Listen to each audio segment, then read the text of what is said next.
कर्मण्येवाधिकारस्ते मा फलेषु कदाचन मा कर्मफलहेतुर्भो मा ते संगोऽस्तविकर्मणि।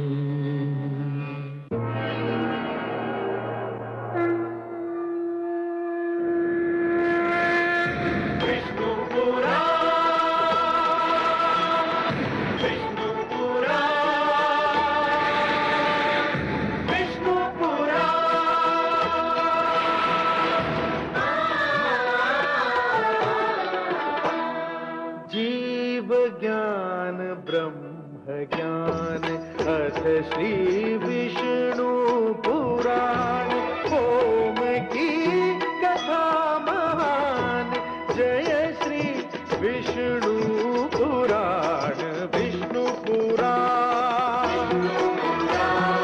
विष्णु पुराण विष्णु पुराण। मैं मां हूं, धरती मां, जिसका स्पर्श पाकर आभूषण स्वयं अपने भाग्य को धन्य समझे। आभूषण उसकी शोभा क्या बढ़ाएंगे? जिसका नाम सुनते ही वातावरण सुगंधित हो जाए, पुष्पों की सुगंध उसको क्या सुगंधित कर पाएगी? जो स्वयं श्रृंगार हो, उसे श्रृंगार की क्या आवश्यकता? देवी अनुसुईया ने जनक नंदिनी सीता को दिव्य आभूषण अवश्य दिए, किंतु सीता की सुंदरता को किसी आभूषण की कोई आवश्यकता नहीं। मैं जानती हूं, सीता को दिव्य आभूषणों से सुसज्जित देखकर मेरे मन में जो विचार उठ रहे हैं, श्री राम भी यही सोच रहे होंगे।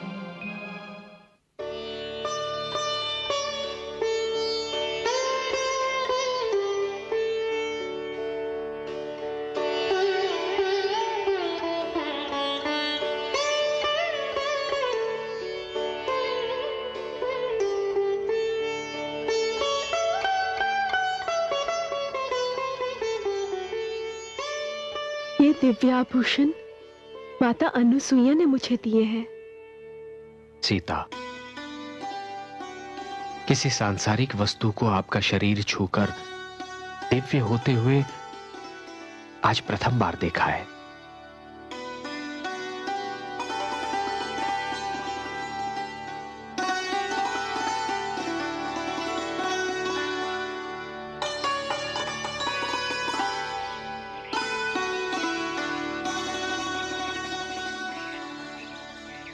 श्री राम, आपको विदा करते हुए हृदय बहुत व्याकुल हो रहा है।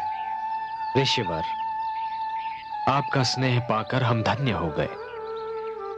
आपका ये स्नेह हमें सदैव स्मरण रहेगा। माता अनसुईया, आपने हमें मेरी तीनों माताओं का स्नेह एक साथ दे दिया। हम आपके ऋणी हैं। ऐसे महान अतिथि ने हमारे आश्रम में पग धरे, ये हमारा सौभाग्य है।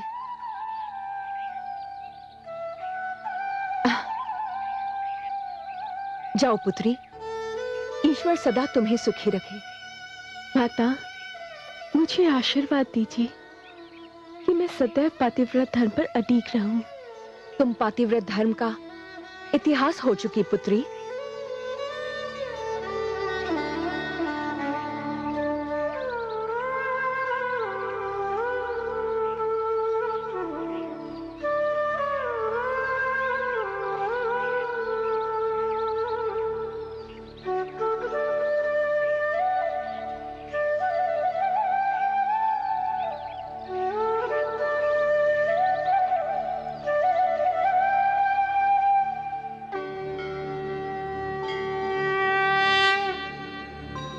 स्वामी,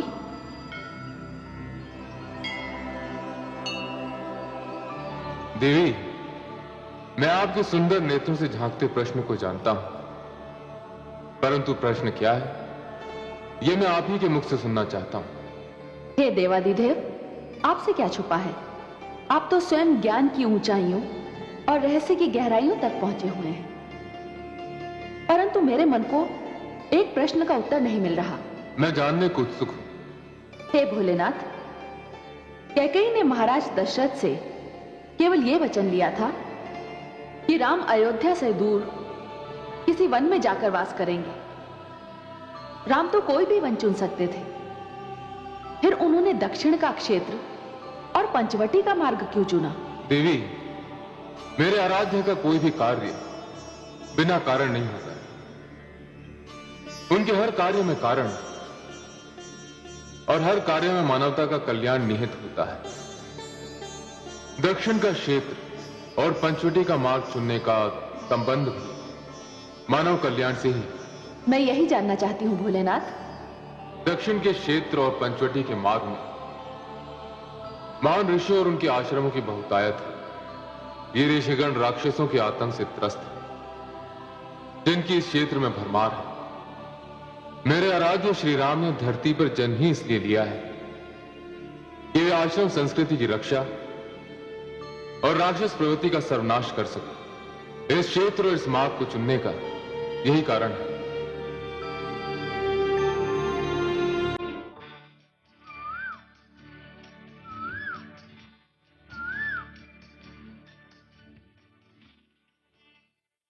हम आप सबके आभारी हैं ऋषिगण।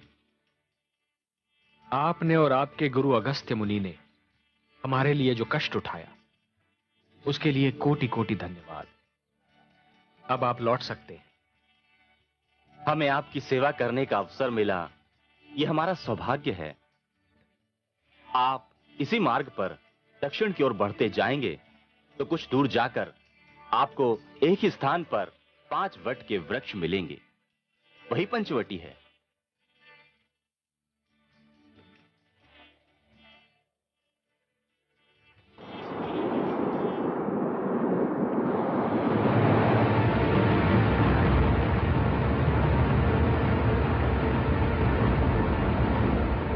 हवन का ये झोंका बड़ी असहनीय दुर्गंध साथ लाया है। यह दुर्गंध उसी आतंक की है जिसने इस क्षेत्र को अपनी घिनौनी छाया से ढक लिया है। किसने फैलाया है आतंक? दुष्ट राक्षसों ने, लंकेश रावण के वंशजों ने और सैनिकों ने। हे श्री राम, इस क्षेत्र में अनगिनत ऋषि आश्रम हैं और ये ऋषि नरभक्षी राक्षसों का आहार बन रहे हैं। नित्य दिन राक्षस उन्हें मारते हैं और उन्हें खाकर अपनी भूख मिटाते हैं। हे श्री राम, ऋषियों का जीना दूभर हो गया है, दूभर हो गया है। हे ऋषिगण, इस संसार में आश्रम संस्कृति एवं शांति अत्यंत आवश्यक है। इन्हें कोई समाप्त नहीं कर सकता। मैं ये प्रण करता हूं कि आश्रम संस्कृति को तनिक भी क्षति नहीं पहुंचने दूंगा। और मैं ये भी प्रण करता हूं ऋषिवर कि इस धरती से राक्षसों का नाम मिटा दूंगा। आप धन्य हैं, धन्य हैं, आप धन्य हैं प्रभु, आप धन्य हैं।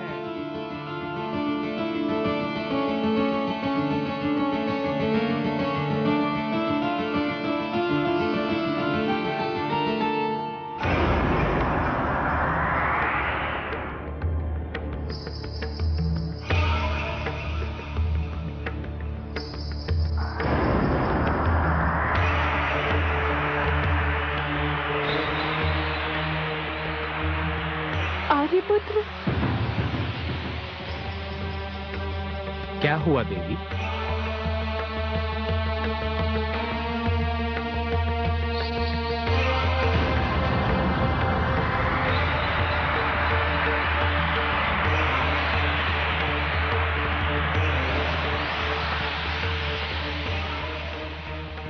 नहीं नहीं सुमित्रा नंदन, नहीं, बाण मत चलाना। मैं तुम्हारा शत्रु नहीं, मित्र हूं। रुक जाओ अनुज। भ्राताश्री, यह किसी राक्षस की माया भी हो सकती है। किंतु सत्य जाने बिना प्रतिकार करना अनुचित है अनुज। यदि ये राक्षस होता तो तुम्हें सुमित्रा नंदन कहकर नहीं पुकारता।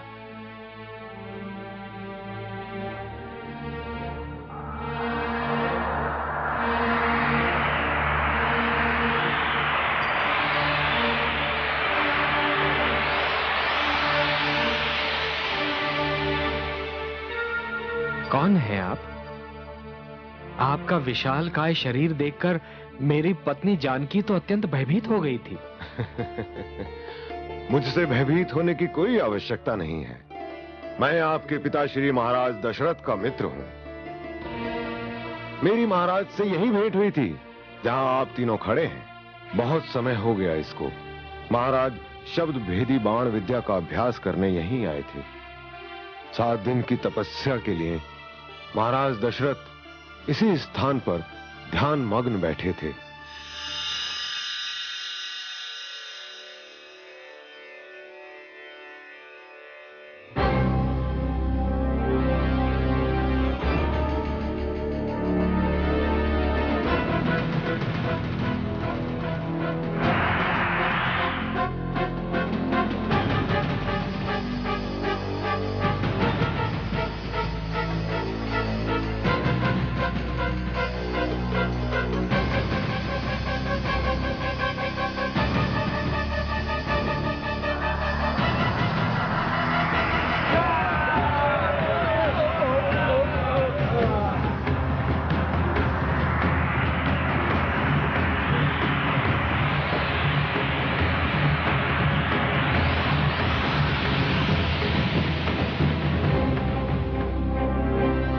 दुष्टता है। साधना में लीन मानव पर हाथ उठाना तो राक्षस परंपरा के भी विरुद्ध है। जब हमें भूख लगती है तो हमारी परंपरा भूल जाते हैं। ये तो हमारा आहार है। तुम बीच से हट जाओ। कदापि नहीं। तुम नहीं जानते हम कौन हैं। हम लंकेश के भ्राता खरदूषण के सैनिक हैं। तुम कोई भी हो, मेरे रहते इस मानव को हाथ नहीं लगा सकते। ये यूं नहीं मानेगा। पहले इसे कोई समाप्त करना होगा।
इतना विशाल पक्षी मैंने आज तक नहीं देखा।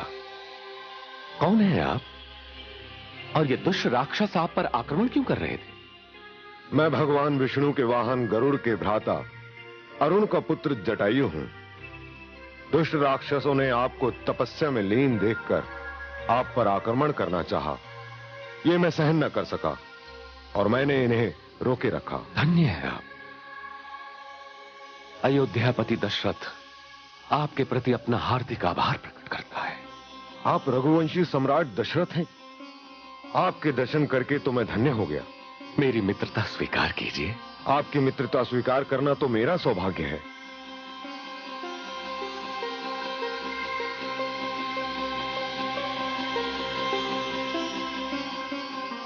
अब ये मित्रता कभी नहीं टूटेगी। कभी नहीं। मेरे जीवन के अंतिम श्वास तक नहीं। मेरे मित्र कैसे हैं और कहां हैं? पिताश्री ने स्वर्ग में वास कर लिया है। मित्र, किंतु स्वर्ग में उन्हें बहुत देर अकेले नहीं रहना पड़ेगा। मैं भी बूढ़ा हो चुका हूं। शीघ्र ही अपने मित्र से जा मिलूंगा। आप सब कहां जा रहे हैं? हम सब पंचवटी की ओर जा रहे हैं। यहां से कितना दूर है? अधिक दूर नहीं, आइए मेरे साथ।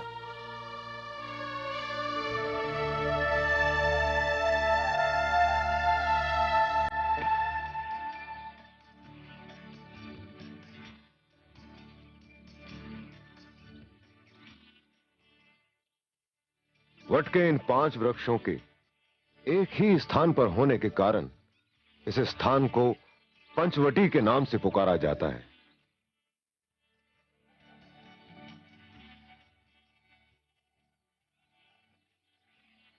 कितना मनोरम स्थान है। आपको कैसा लगा देवी? जिस स्थान पर आपके पग पड़ जाए स्वामी, वो स्थान तो धरती पर भी स्वर्ग बन जाएगा। अनुज, आज्ञा भ्राताश्री। आज मैं तुम्हारी धनुर्विद्या का चमत्कार देखना चाहता हूं। आज्ञा भ्राताश्री। मैं यहां पर एक ऐसा निवास स्थान देखना चाहता हूं जहां से एक ओर से नदी के दर्शन हो और दूसरी ओर यह हरा भरा उपवन दिखाई दे।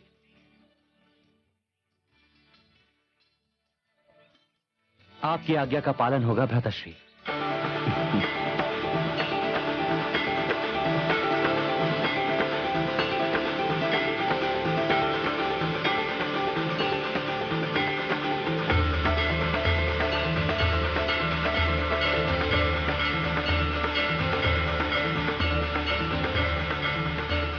ओम गुरुवे नमः।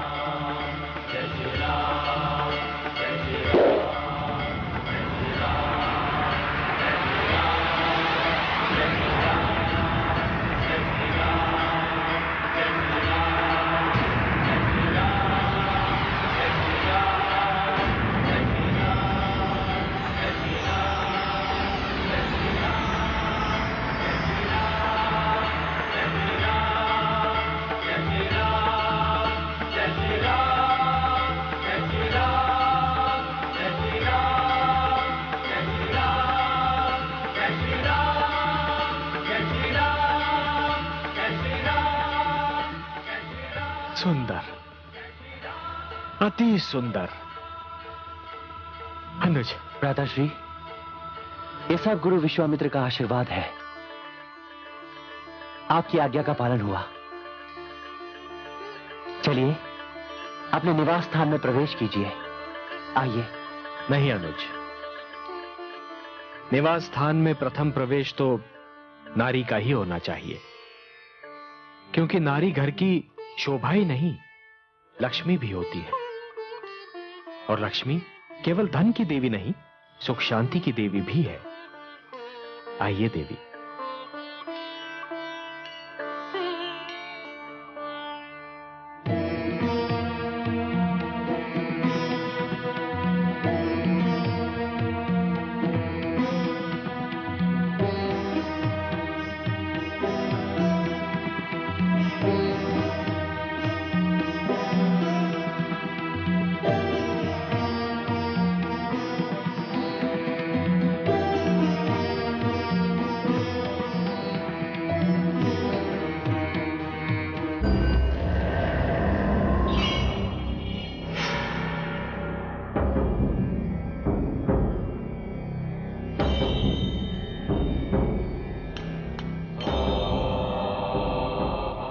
मैं जानता था ये मेरे अनुज विभीषण की आराधना का समय है।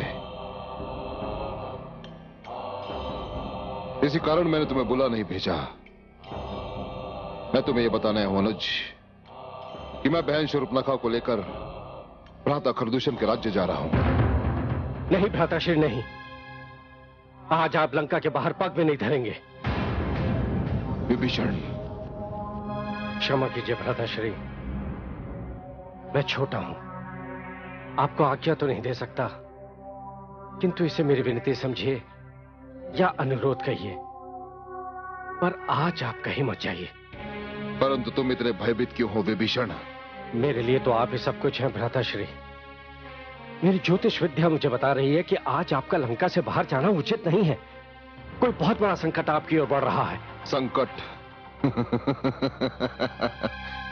तुम बार बार ये क्यों भूल जाते हो अनुज कि संसार का बड़े से बड़ा संकट भी मेरा कुछ नहीं बिगाड़ सकता, क्योंकि मुझे स्वयं ब्रह्मा का वरदान प्राप्त है। मैं जानता हूं, भली भांति जानता हूं भ्राताश्री, किंतु मैं अपनी ज्योतिष विद्या को भी तो नहीं झुठला सकता। मैं आपके आगे हाथ जोड़ता हूं, आपके पांव पड़ता हूं, कम से कम आज तो आप कहीं मत जाइए। मेरी विनती मान लीजिए भ्राताश्री।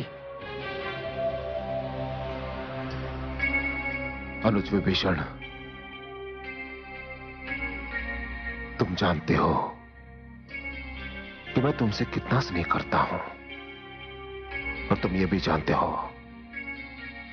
कि मेरा निश्चय अड़ीग होता है, जिसे संसार में कोई नहीं बदल सकता, क्योंकि मैं रावण हूं, लंकापति रावण, स्वर्गाधिपति रावण। परंतु मैं अपने अनुज का हृदय भी नहीं तोड़ सकता। यदि तुम कहते हो अनुज, तो आज मैं कहीं नहीं जाऊंगा। धन्यवाद, बहुत बहुत धन्यवाद भ्राताश्री, बहुत बहुत धन्यवाद।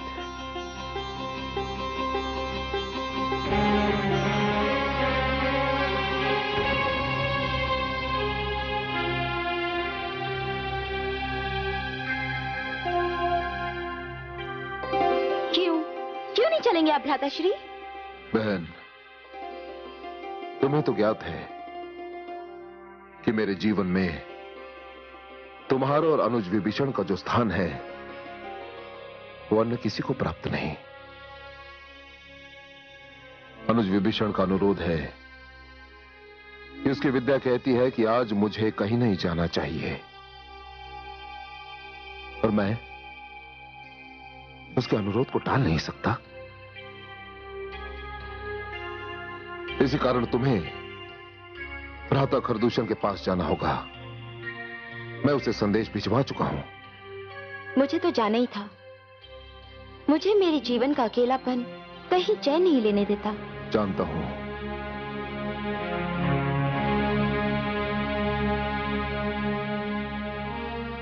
मैं तुम्हारे पति के वध को भूल नहीं पाया हूं, और ना ही कभी भूल पाऊंगा। मुझे उसका असीम खेद है बहन, परंतु मैंने तो तुम्हें वचन दिया था कि जिस दिन तुम अपने लिए जीवन संगी चुन लोगी, उस दिन मेरे हर्ष की कोई सीमा नहीं होगी। भ्राताश्री, जिस दिन मेरे जीवन में कोई आया, सबसे पहले मैं आप ही को बताऊंगी। सदा सुखी रहो। रुक जाओ, पकड़ो इन्हें, हम छोड़ेंगे नहीं तुम्हें। रुक जाओ, कहां जाओगे? रुक जाओ, रुक जाओ, छोड़ेंगे तुम्हें।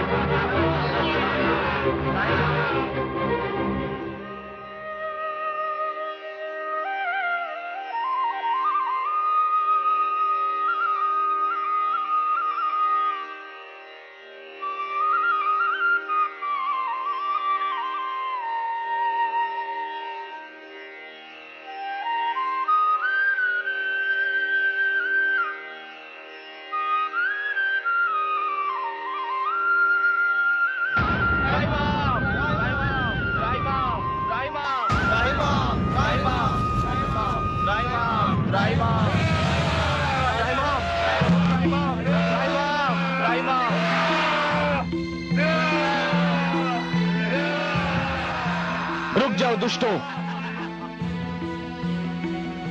क्यों इन असहाय ऋषिगण को आतंकित कर रहे हो? ए मानव, तू नहीं जानता हम कौन है? हम रावण के भ्राता खर और दूषण के सेना नायक तिरश्रा हैं। इन ऋषियों को हमें दे दो। ये ऋषिगण मेरी शरण में आए हैं, और मेरी शरण में आए हुए किसी व्यक्ति को कोई छू भी नहीं सकता। तुम सेना नायक तिरसा को ललकार रहे हो तो ये लो।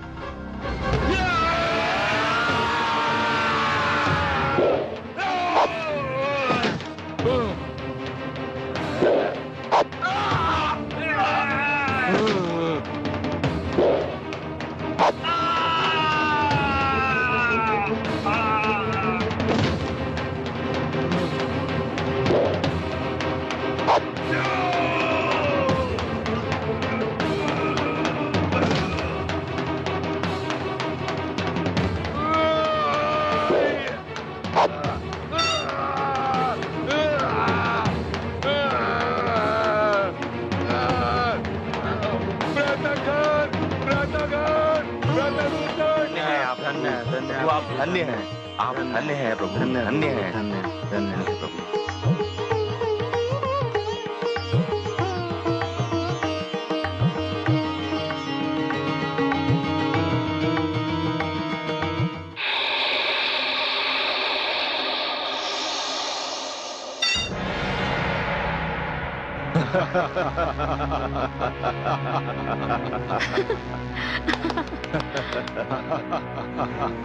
बहन शूर्पणखा। मुझे गर्व है कि मैं खर और दूषण जैसे वीर भाइयों की बहन हूँ, जिनका खड़ग पाषाण के हृदय को भी चीर सकता है। प्रिय बहन शूर्पणखा, आओ आओ, स्वागत है तुम्हारा। मैं तो समझा था तुम तो हमें भूल गई। हम सौतेले भाई जो ठहरे। कदापि नहीं। मैं अपने सौतेले भाइयों से भी उतना ही प्यार करती हूँ जितना अपने सगे भ्राता लंकेश रावण से। मेरा तीसरा भ्राता त्रिशला कहाँ है? त्रिशला अभी वन में आखेट खेलने गया है, अभी आता ही होगा। बहन तुम भीतर राजभवन में जाओ, हम अभी आते हैं।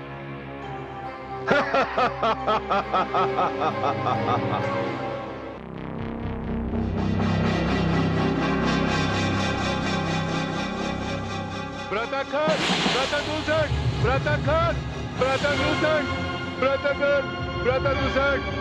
बहन शूर्पणखा। क्या हुआ भ्राता त्रिशला?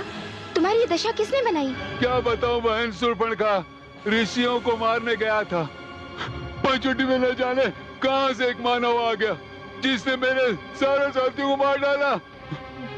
मैं बड़ी कठिनाई से अपने प्राण बचाकर भाग पाया हूँ।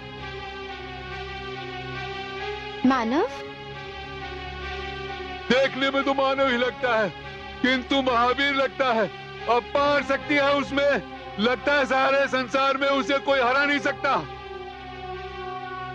मुझे विश्वास नहीं होता। पर मुझे विश्वास है, मैं उसका सामना कर चुका हूँ। मेरे जैसा वीर उसे हरा नहीं सकता। लगता है उसे कोई हरा ही नहीं सकता। व्रताखर और दूषण के साथ मिलकर उस पर आक्रमण करने के अतिरिक्त और कोई उपाय समझ में नहीं आता। न जाने कौन है वो मानव। कोई भी हो, परंतु ऐसा मानव है देखने योग्य। सुनो भ्राता त्रिशला, अभी भ्राता खर और दूषण से कुछ न कहना। पहले मैं पंचवटी जाकर देखती हूँ कि कौन है वो जो राक्षसों से भयभीत नहीं होता। नहीं नहीं बहन, अकेली मत जाना, कहीं वो तुम्हें क्षति न पहुंचा दे। क्षति? और मुझे? मुझे कोई क्षति नहीं पहुंचा सकता, क्योंकि मैं खर, दूषण, त्रिशला और लंकेश रावण की बहन शूर्पणखा हूँ। शूर्पणखा।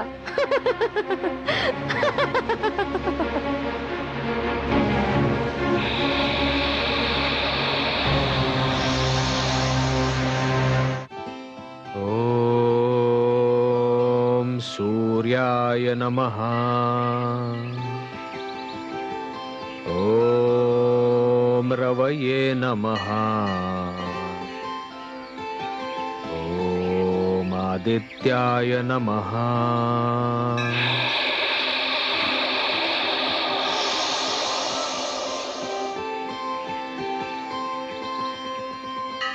ओम भास्कराय नमः। यही है वो मानव, भ्राता त्रिशला जिसकी बात कर रहे थे। नहीं नहीं, ये मानव नहीं।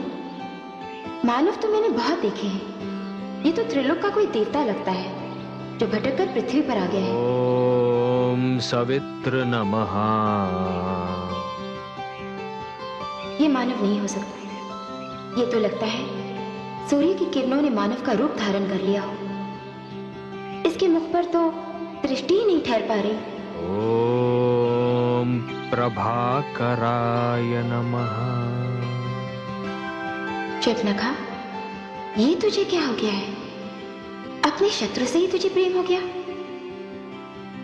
ये तो वही है जिसके लिए मैंने जन्म लिया है।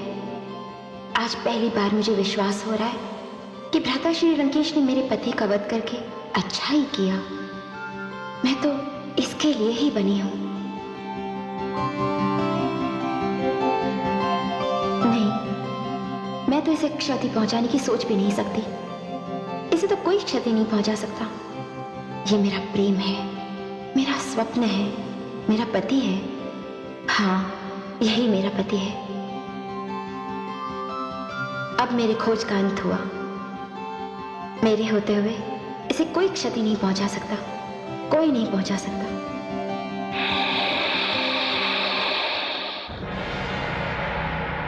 यह जानते हुए भी कि वह मानव हमारे कई राक्षसों का वध कर चुका है, तुमने बहन शूर्पणखा को वहां अकेले जाने ही क्यों दिया? मैं क्या करता? उसी ने कहा था आपको न बताया जाए। वह स्वयं जाकर देखेगी। आप तो परिचित है उसके हक से। यदि उसे कोई क्षति पहुंची तो राजा रावण को हम मुंह दिखाने के योग्य ना रहेंगे।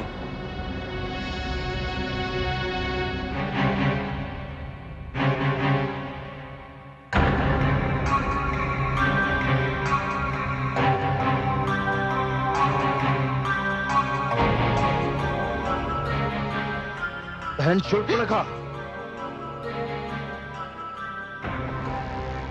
कहां खोई भी हो तुम?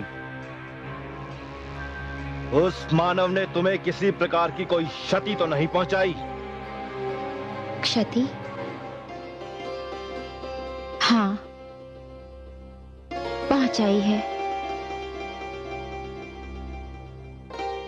घायल कर दिया है उसने मुझे। घायल कर दिया? किसी प्रकार का कोई घाव नहीं दिख रहा और तुम कहती हो तुम्हें घायल कर दिया? दिखाई नहीं देगा। बहुत गहरा घाव है। मेरा हृदय घायल हो चुका है। क्या कह रही हो बहन?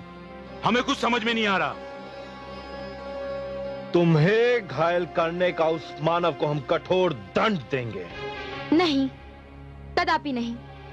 उसे क्षति पहुंचाने का ध्यान अपने मन में भी न लाना। परंतु क्यों? क्योंकि उसने अपनी पौरुष और सुंदरता से मुझे घायल किया है। उसकी एक झलक ने मेरे जीवन का सूनापन दूर किया है।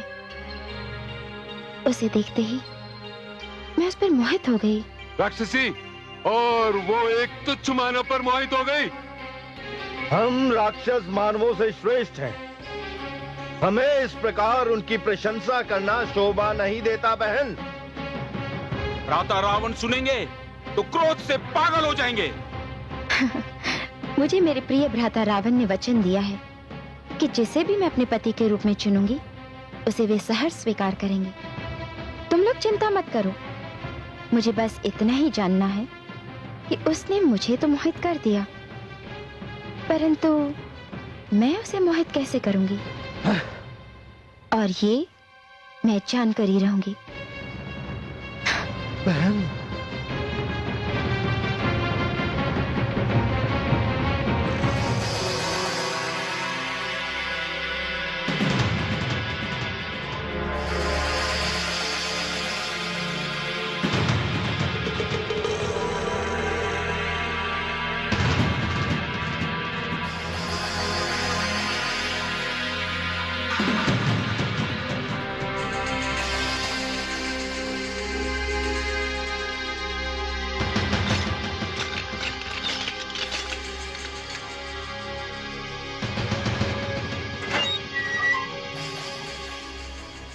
मेरे भ्राता खर और दूषण के बंदी हो ऋषि।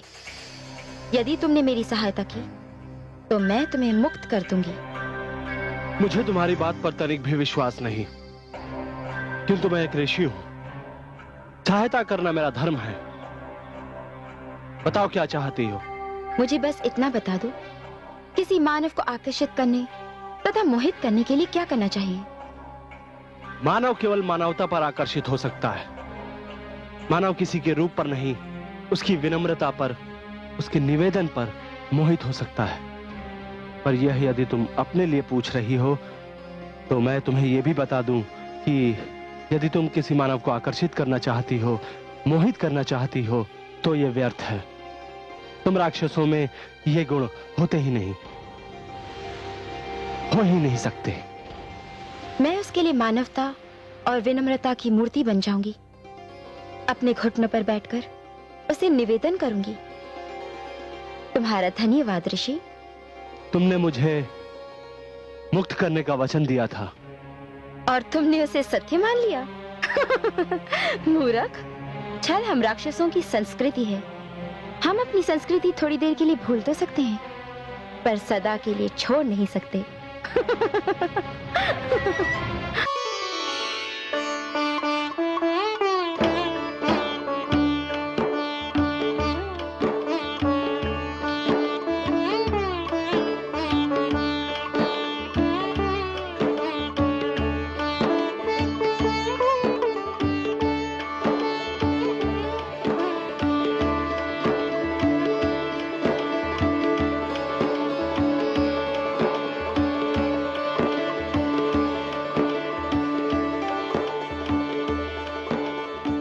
क्या देख रहे हैं आर्यपुत्र?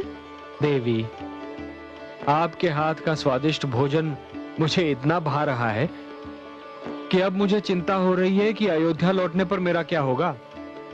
मैं आपकी चिंता का कारण समझ नहीं पाई। अयोध्या लौटने पर क्या होगा? अयोध्या का श्रेष्ठतम रसोइया भी ऐसा स्वादिष्ट खाना नहीं बना सकता, और राजभवन के नियम आपको पाकशाला में जाने नहीं देंगे। तब फिर मेरा क्या होगा देवी? कोई भी नियम पत्नी को उसका पत्नी धर्म निभाने से रोक नहीं सकता है। पत्नी का धर्म है पति को सुख पहुंचाना। यदि आपको मेरा बनाया भोजन भाता है तो मैं हर नियम तोड़कर आपके लिए भोजन बनाऊंगी। मैं जब जनकपुरी में थी तो पिताश्री के लिए स्वयं भोजन बनाती थी। आप चिंता ना करें, भोजन परोस दूं। तुझ लक्ष्मण कहाँ रह गया? वो आए तो भोजन करें, मैं देखता हूं।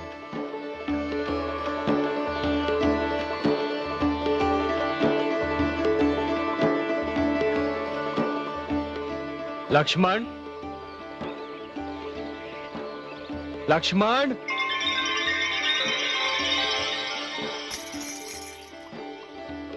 अनुज,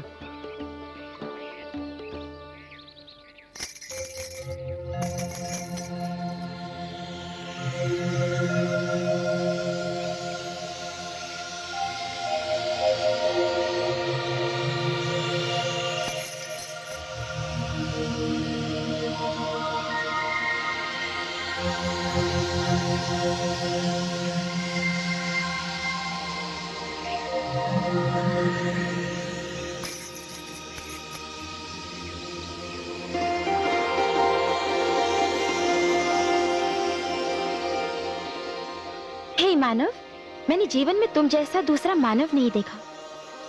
अवश्य ही मानवों में तुम श्रेष्ठ हो। कौन हो तुम?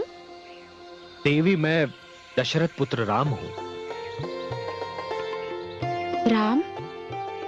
जितना सुंदर रूप है उतना ही सुंदर नाम। आपका परिचय देवी? जिस प्रकार तुम मानवों में श्रेष्ठ हो, उसी प्रकार मैं राक्षसों में श्रेष्ठ हूँ। मैं अजय योद्धा लंका नरेश रावण की बहन शूर्पणखा राक्षसी हूँ। राक्षसी? पर आपने तो मानवी वेश बना रखा है।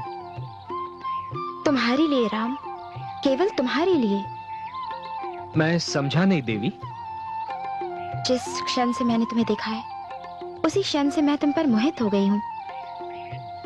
तुम सूर्य की वंदना कर रहे थे और मैं तुम्हारी आराधना कर रही थी। मैं तुम्हारे समक्ष विवाह का प्रस्ताव लेकर आई हूँ। प्रशंसा के लिए धन्यवाद देवी, किंतु वो कुटिया देख रही हैं आप? हाँ, देख रही हूँ। उस कुटिया में एक सुंदर नारी है और वो सुंदर नारी मेरी धर्म पत्नी है। मैं विवाहित हूँ देवी। तो क्या हुआ, हम राक्षसों में भी कितने ही विवाह कर सकते हैं, और मैं जानती हूँ कि तो मानवों में भी यही परंपरा है। किंतु मैंने एक पत्नी व्रत लिया है देवी। मेरे तन, मन, जीवन और आत्मा पर मेरी पत्नी का संपूर्ण अधिकार है, और उसके रहते और किसी नारी के विषय में मैं सोच भी नहीं सकता।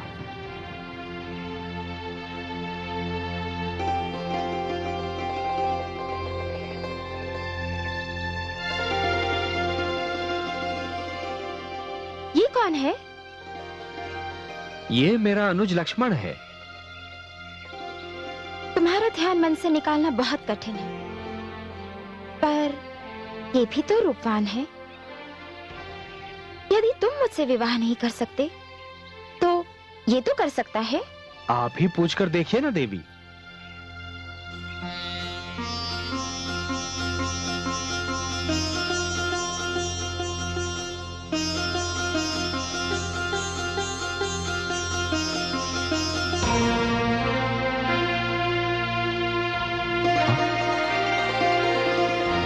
आप कौन है देवी? मैं राक्षसी शूर्पणखा हूँ। मुझे अपने लिए एक वर की खोज है। क्या तुम मेरे विवाह का प्रस्ताव स्वीकार करोगे? मुझे खेद है देवी कि मैं आपका ये प्रस्ताव स्वीकार करने में असमर्थ हूँ। क्यों? क्या तुम भी अकेले नहीं हो? हूँ भी और नहीं भी। अर्थात? नहीं इसलिए देवी कि मेरी एक धर्म पत्नी है, और हूं इसलिए कि इस समय वो मेरे साथ नहीं है। मर्यादा का कर दिया शूर्पणखा ने त्याग, उसके तन मन में जले कामुकता के आग। लक्ष्मण से पाके भला कैसे यह व्यवहार, लज्जा है सबसे बड़ा नारी का श्रृंगार, नारी का श्रृंगार। जीव ज्ञान ब्रह्म ज्ञान अथ श्री विष्णु पुराण, ओम की कथा महान, जय श्री विष्णु